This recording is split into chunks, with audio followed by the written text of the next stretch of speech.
you got an iPad either. Lighted. Yeah. I ain't got it yet, but I know they're My all phone. Okay, everyone. Honestly, we I'll get make paid you- for my So shall we make a start? Yeah. Thank you very much. Can I welcome you all to our November meeting, and particularly we can welcome Andy Holmes. Good to see you back, and thank you for putting yourself forward for co-option. Hopefully you'll enjoy It's your not time quite the here. way I remember the conversation. Yeah. No worries. Thank you. Item 1 is apologies while everybody is present. So no apologies. Declarations of interest. If I can do my normal declaration from being a member of Somerset Council. If anything comes up about Parish Hall and the dispensation relating to share ownership of the shop. Any others? Sure. Colin? Yeah. Tracy? Sure.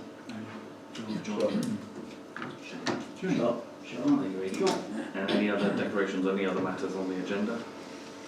Okay. So the next item is minutes of the meeting of the 4th. You've all had those circulated. Any amendments, or can I have a proposal that are a true and accurate record of the meeting? Fine. All those in favour that I sign them as such, please show. That's clearly carried.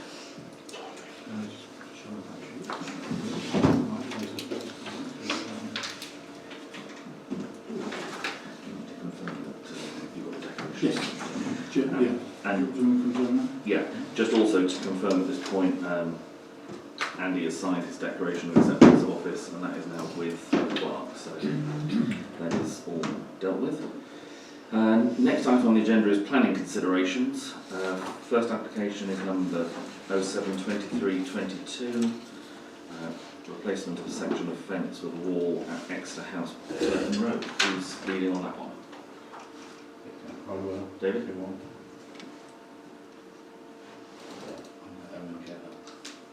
Right, the extra house we're doing, isn't Yeah. it? So, Proposed. existing location.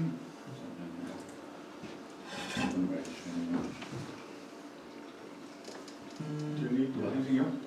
Do you want But to the show proposed one, I think. proposed one? Okay, proposed location.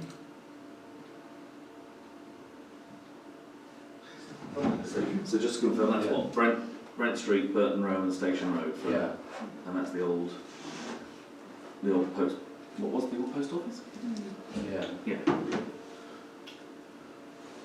Do you want to see a picture of the wall? It's not terribly exciting. So you want the existing elevation? No, the proposed elevations. Proposed is elevation, pretty right? straightforward, to be honest.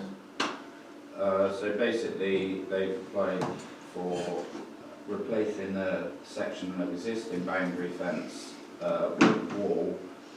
They started on the wall. Work has started to replace an existing section of fence with a wall. Originally the proposal was to build a wall to a height of 1.8 metres, which wouldn't need planning, I believe. But the parties on both sides are applying to increase the height of the new section of wall to 2.3 metres.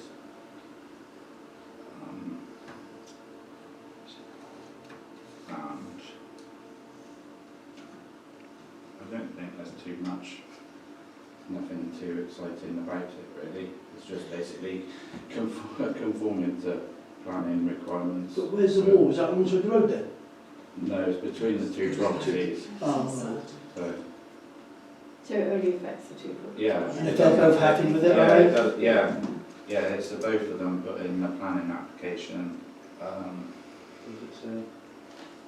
2.3, the proposal to increase the height of the new section of wall to enable the boundary wall to run through at a consistent height, which both parties consider to be visually more appealing than the original proposal for stepped section of the wall, which was the 1.8 metres. So I can't see there's anything in my opinion. Okay. If they're both happy with it, it's not presuming the road or anything like that, then Can't why have we not put it forward in observations? Proposal? Both, yeah, both. Any other comments before we take a vote? So we have the recommendation then to make no observations. All those in favour, please show. again, I'll abstain on all the votes in case it happens to come back to committee. No, whoops. So it takes us on to the next one, which is number 23, which is the Village Green car park for the temporary porter cabin. Well, bearing in mind that's on land which is owned by the parish council, it's something that we can't, as the parish council, comment on. Because obviously we'd effectively commenting on our own piece of land, so that one will in effect sit with the officers for them to make their own mind up about it. So of course we don't even get no observations on that, do we? Just literally don't do anything. Act on it. Yeah. So that takes us to number 27, which is application to determine if prior approval is required for a proposed change of agricultural buildings to one dwelling house in Hart Road, Brent Knoll. David, do you want to just outline that? Yeah, there is a barn in Hart Road, and they are applying to convert, or to see if it's necessary to apply for planning permission to conversion to a house, which is a Class Q conversion, which I think Bob is the best one to tell us what that actually means. I mean, in effect, a Class Q is, they're applying to say they've got an existing building which is structurally sound enough to be converted into a dwelling house, won't need major alteration in terms of the structure of the building. So in effect, what will happen with this application for prior approval is the officers will have to go through a checklist to see whether it meets the conditions for a barn conversion of an existing building. If they believe it doesn't, then they can come back with a full planning application, but this is the short-cut way of getting a barn conversion, as long as it meets the set criteria in terms of the quality of the building that's there. Originally it used to be that it would be stone or brick built buildings. They now will allow a much wider range of buildings. Quite modern farm buildings are being converted, but they do have to show that it is a conversion, not in effect a rebuild inside of what was an old building. So to some extent it's limited as to what the parish council can comment, because it's the technical details that will be down to a planning officer to decide. Any comments? Colin and then David. We can't comment on it, we just... Not to a point, it's no observations, because it goes to the planning officers, because there's nothing we can comment on. Yeah. Okay. Is there a recommendation then? I'll propose it. Okay. If there's any further comments, if not, all those in favour that there's no observations? That stands. Okay. So that moves us on to clerk's report. A number of items here, actually, this month. Now, first of all, Gmail account, their favourite subject. Where exactly, I mean, I know those have got it okay, and because obviously November the 1st, i.e. today, was supposed to be the starting day. I think that's perhaps rather optimistic in view of the fact that we've got quite a few that haven't. I know Tracy's okay. David's okay, Amanda's okay, Bob's okay. Apart from that, I'm not sure. You're okay because we just tested. You've just done yours, haven't you? Well, there was a message just on Jane's phone from Bob saying test, and I just replied to it on her PC Gmail account. So that should have come through to your phone. So that will, even though she doesn't know it, it's I don't know how it works. It is. Anyway. It's there. It's there. Well, as long as it does. It's somewhere. So there's obviously Amy, Colin, John. What's your status on I that? haven't had a chance to do it yet. You've got yours, is okay. No, I haven't had a chance to do it yet. Right, okay. So there's 3 or 4. Andy, yours and another one's a bit. Yeah, I've got a Gmail account private, that seems to be what's rejecting it. Yeah. So I'll put it on the other phone, but I'll have to get IT to unlock it. My suggestion is that councillors we delay the start of using it as a totality until we get everybody on board, really. It makes more sense, doesn't it? And we're trying to do it piecemeal, bits and pieces. William.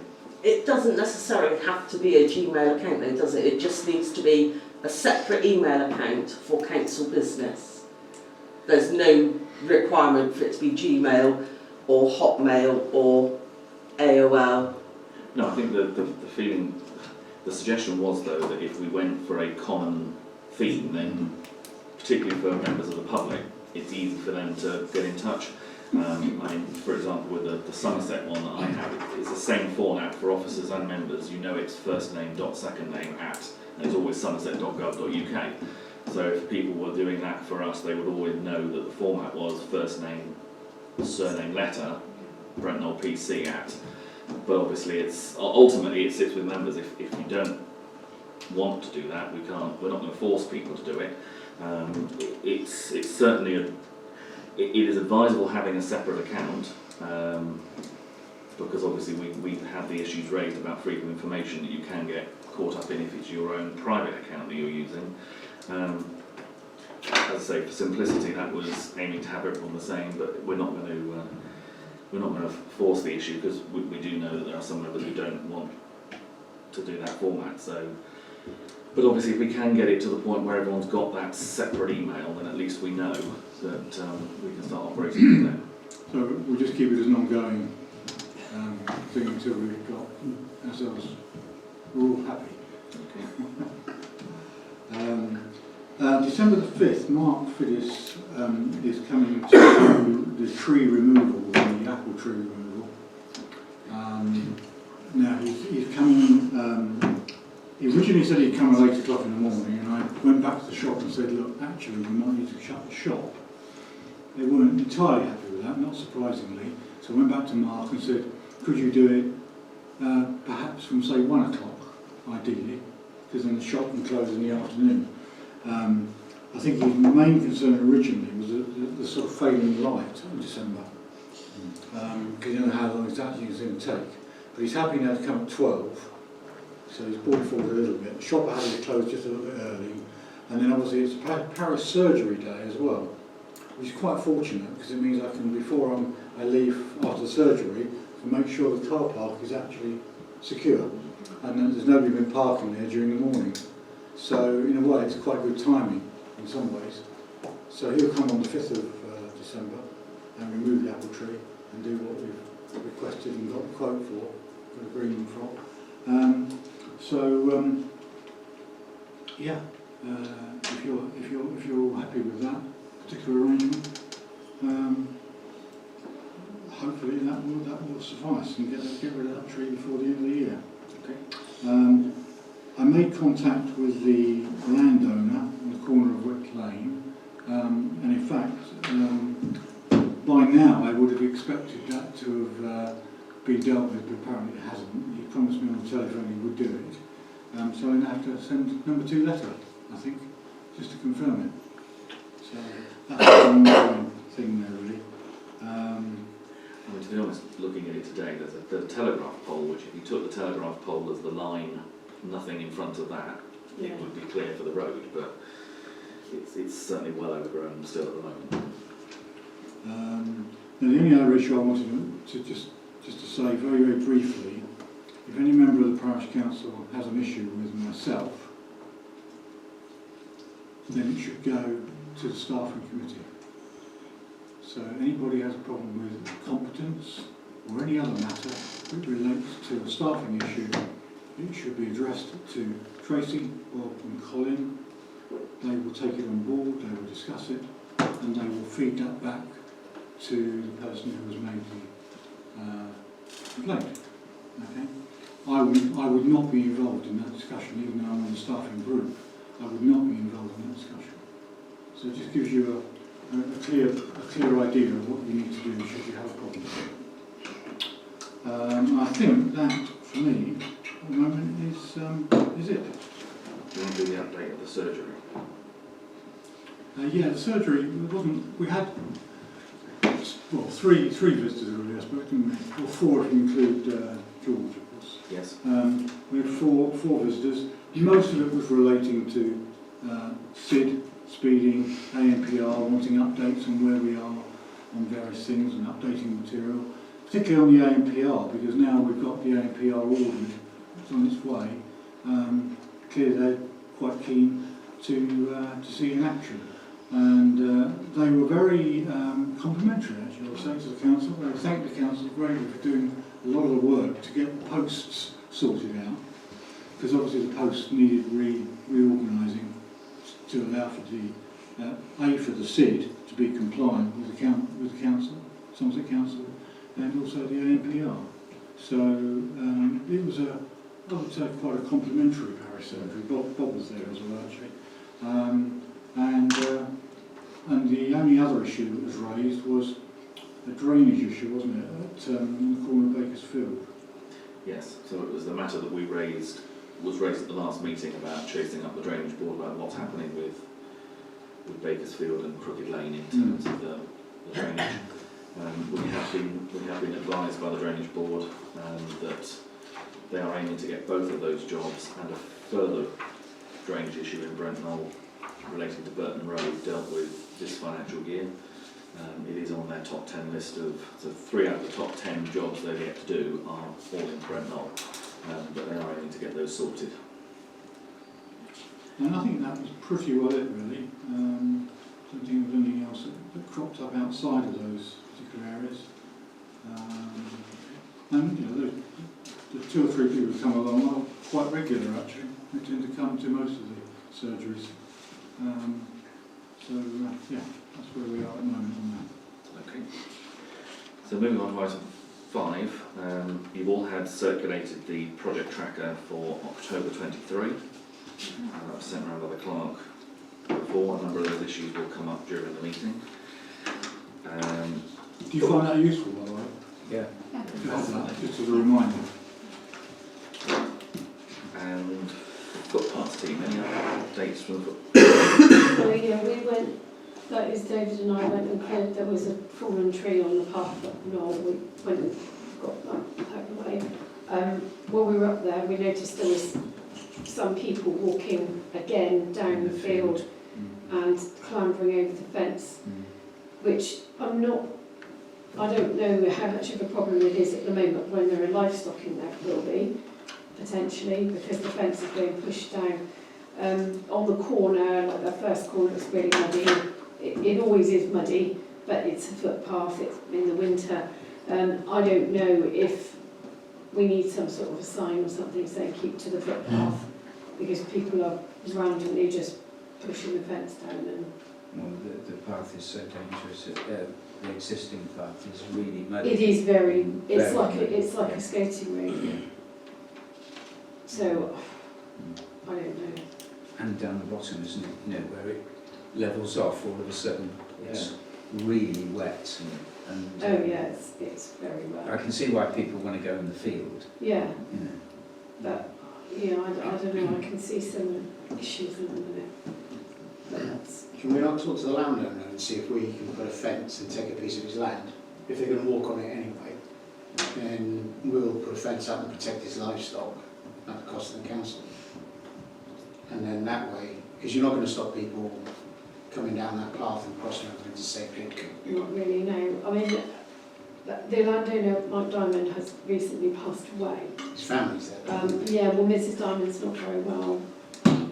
His daughters, I've spoken to her a few times. She's like, you know, lovely, really easy to get on with. We could talk to her about it.